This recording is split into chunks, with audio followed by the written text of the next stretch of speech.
Howdy, folks. I'm heroic Hercules, hastily hoisting heavy houses. I'm Amber. And here are more heavy houses for us to hoist because we're Hercules. Why not terrorize more people? I was gonna say the houses are demonically possessed and you're saving people from them, but you can terrorize them too, I guess. It's not very heroic though. Apparently, Amber hasn't read much of Hercules. Let's get started! Yeah, that's an understatement. Alright, folks, and our first letter is titled, Am I a Jerk for Buying My Daughter Thong Underwear? Throwaway for personal reasons. I'm a 44-year-old male, and I divorced my ex-wife, a 41-year-old female, 5 years ago. We share custody of our daughter, a 14-year-old female, who I'll call Jess. My ex and I generally get on well, and any disagreements we put aside to co-parent Jess efficiently. Well, this past weekend, I had Jess staying with me, and she wanted to go shopping. Not my idea of a perfect weekend, but I understand it's what they want to do when they get to that age. I gave Jess about $75 to spend on what she wanted, and I would accompany her. She picked out a few items of clothing, and the final shop that we went into, she decided to purchase some new underwear. I thought that I would give her some privacy, as I didn't imagine Jess wanted her dad hanging about while she picked this stuff out. When we got to the counter, I noticed that she had picked up a couple of thongs and other lacy items. I didn't want to say anything, as I felt that it was her choice, so I paid and left. After my ex picked Jess up later that day, I received a phone call from her about 4 hours later. She was furious that I had allowed Jess to pick up such inappropriate underwear. She sent me a photo, and I'll admit, they were something that didn't seem that age appropriate and leave much coverage. My ex said that she wouldn't buy this for Jess and said that I shouldn't have allowed her to.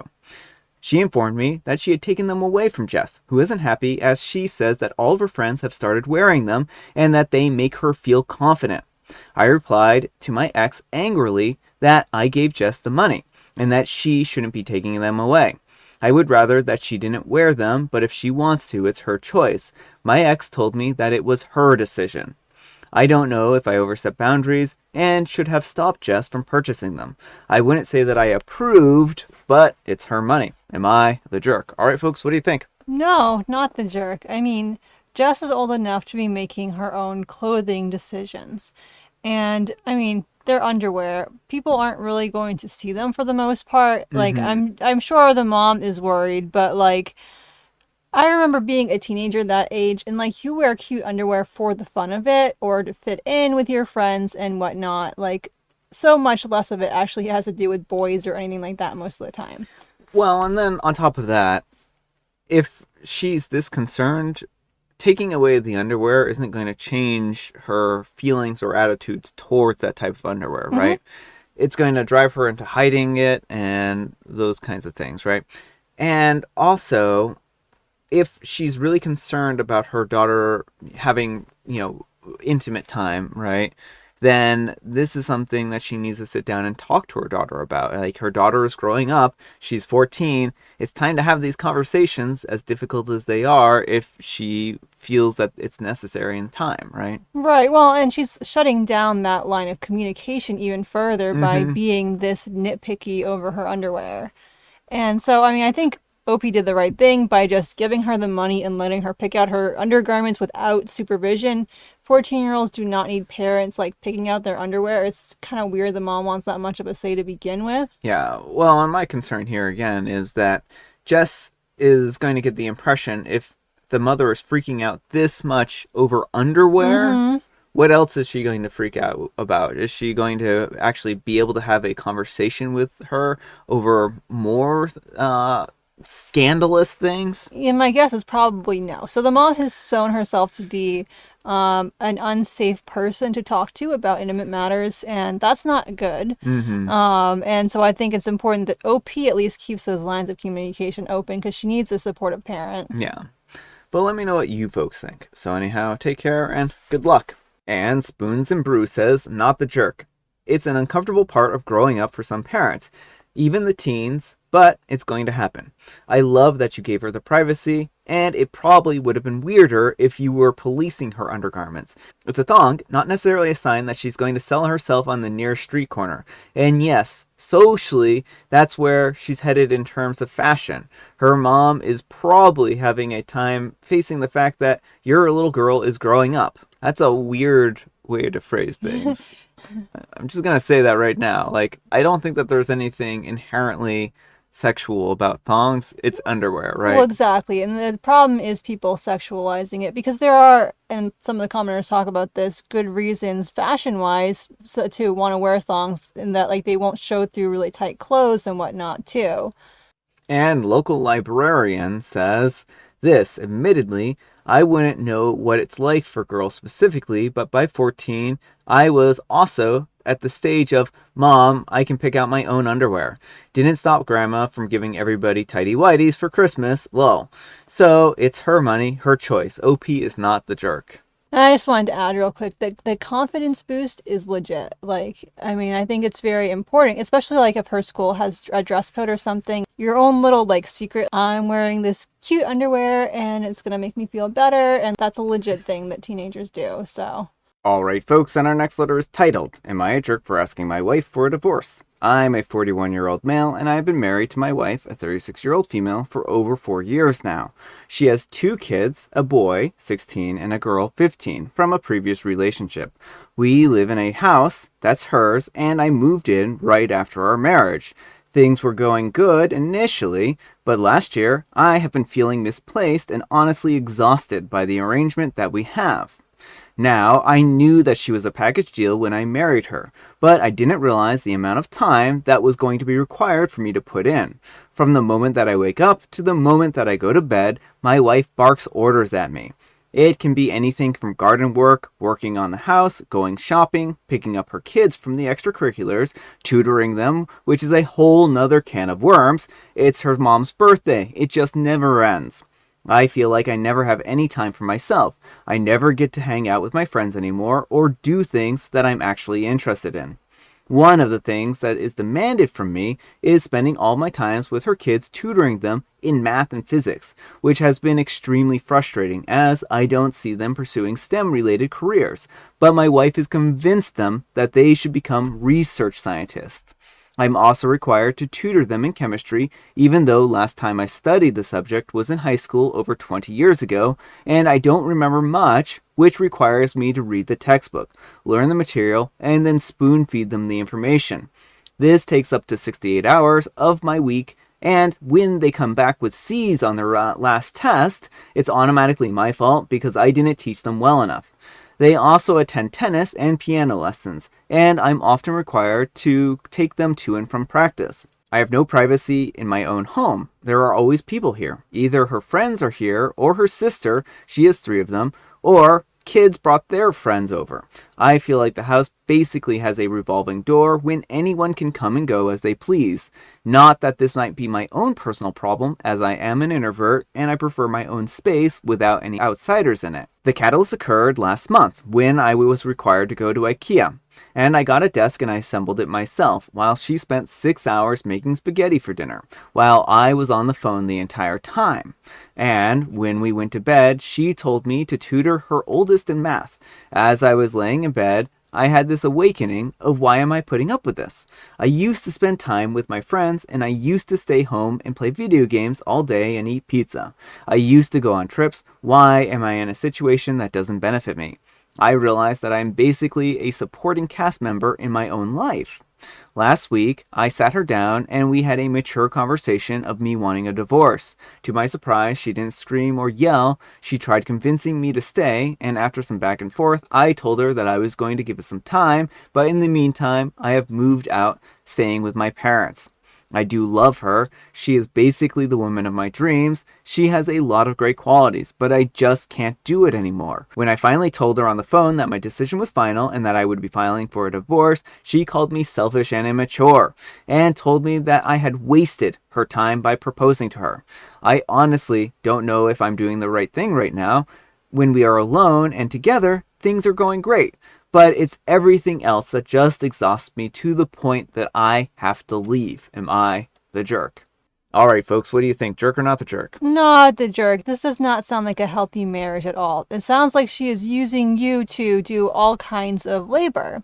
And there's nothing wrong with pulling your weight in the household, but expecting you to tutor, demanding that you tutor in these subjects. Like, it sounds like OP doesn't even have a say in anything. He's just assigned tasks and, like, especially with chemistry where he has to study like 6 to 8 hours a week. They need an actual chemistry tutor who is trained in this, not OP. Yeah, I think that there's a lot of troubles here.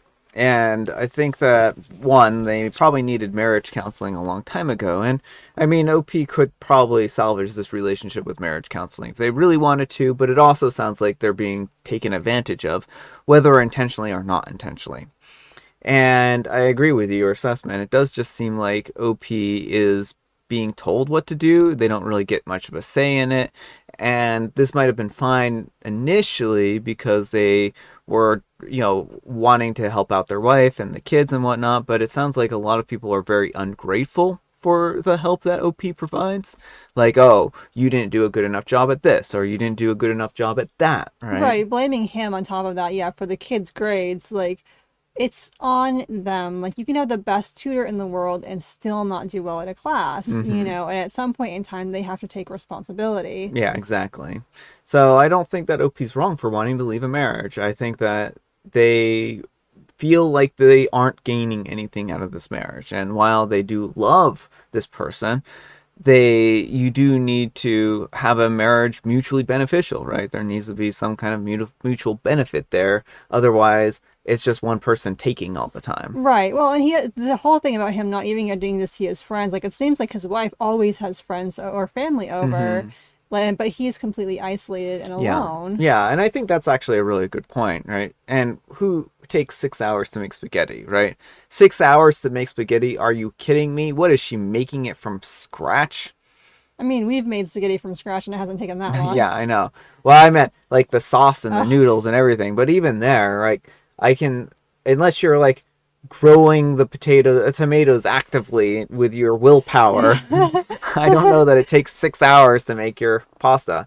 I mean, there might be, if she doesn't have any tools at all in the kitchen, where like we have a food processor where we can make the spaghetti from scratch, right? Then that takes doesn't take nearly as much time as doing it from rolling out by hand and whatnot. But again, like I don't know. I think that at that point in time, you may as well just go with a box. Hmm.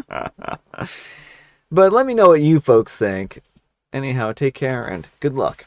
And Dullgoat 9337 says, "You sound like a man child. You stay home playing video games and eating pizza all day. Oh my goodness, you're definitely not husband material. Thank goodness that you don't have your own children. You're 41, grow up. What you are doing for her is called being a parent and a husband. Your life as a 41-year-old now is very normal. My husband does stuff all day long, never resting. That's life." That does not sound like a healthy work-life balance. And OP replies, "Well, this is what I struggle with as well. It's not just her. I am thinking that if living alone is the best option for me because it requires the least amount of responsibilities. I don't think that there's anything wrong with that if you recognize your limitations." And again, like if she's spending 6 hours making a pasta dish while he's spending all this additional time, that doesn't seem like an equal distribution of labor, right? No, and the thing is, like, at 15 and 16, the kids should be mostly self-sufficient. Like, Mm-hmm. mandating him to spend countless hours every week tutoring him is not a reasonable ask for a parent. Mm-hmm. There are some parents who do have, specific subject knowledge who may voluntarily choose to tutor their kids in those Mm-hmm. areas. But to demand that he learns a subject he hasn't studied in 20 years so he can spoon feed it to them, like, if the mom really wants to do that herself, she can do it, or they Yeah. can hire an actual tutor. Yeah, I mean, I would really be interested to hear the wife's side of things, right? But it sounds like OP, I understand what this person's saying. Like, yeah, life is full of responsibilities. Like, sometimes you're just going nonstop, right? And I understand what that person's saying, but this doesn't really seem like a equitable split of chores, Mm-hmm. especially when, again, well, like what we said, she's constantly having family and friends over. It seems like OP is never having any family or friend time. And he never gets any hobby time. Yeah. Like, her hobby time may be her social time. Like, not Mm-hmm. everyone has hobbies. Some people just like socializing. Opie has no time to decompress, no downtime. He's just going, going, going. And Chilling36 says, "You all saying not the jerk need to read the comments. OP states that his wife has a job and does household chores. OP does not want to participate in a household, only wants the benefits of living there." And OP replies, "I had a much better living arrangement in my own house before the marriage." If OP feels like they have a better thing going on by themselves, then there isn't anything wrong with acknowledging that or recognizing that. And I know that people are like, oh, you need to grow up and whatnot, but I do think that OP is allowed to make his own life decisions, Hmm. right? Well, and especially where like he did not have a hand in creating these children, so it's different if you just like ditch your children that you brought into this world, but he can't, these children already existed when he started the relationship, and he's had all these burdens piled on him. So I don't think that's quite the same thing as being like a deadbeat parent. And Quiet Celery 7850 says, "She spent 6 hours making spaghetti for dinner. From scratch?" And OP replies, "No, she makes the meatballs herself though. I would say it takes at least about 45 minutes tops, but she is very slow in the kitchen. Also talking on the phone the entire time." Again, how is that fair to OP? I'm Mm-hmm. not saying that OP isn't maybe slightly in the wrong at some point, but it sounds like OP has been doing a lot more, Mm-hmm. right? So I don't know. I have a hard time faulting OP for for carrying so many chores and whatnot on their back. Well, it sounds like he does things efficiently, whereas she just like also mixes it with socializing. So yeah, she may spend 6 hours in the kitchen, but how much of that is actively making the spaghetti? And clearly 45 minutes. Yeah. All right, folks, it is tea time. Grab your beverages of choice. I've got some tea right here, and Amber, she has a joke. What might a cloud name their child? Sky, I mean, that's a good one. I had Storm, but Sky works as well. storm, sky. Yeah, I can see either. And I have licorice spice. All right, folks, that's all the time we have for today. Thank you so much for watching. Happy Tuesday, spelled TWO. I hope you're all having a great week so far. Amber, we need some kind of moral advice and or guidance. And please, have it on growing up. It may be hard to watch your children grow up, but if you clip their wings, it will be even harder for them to succeed later in life. Those are some sage words. Thanks so much for watching, and we'll see you all tomorrow. Bye!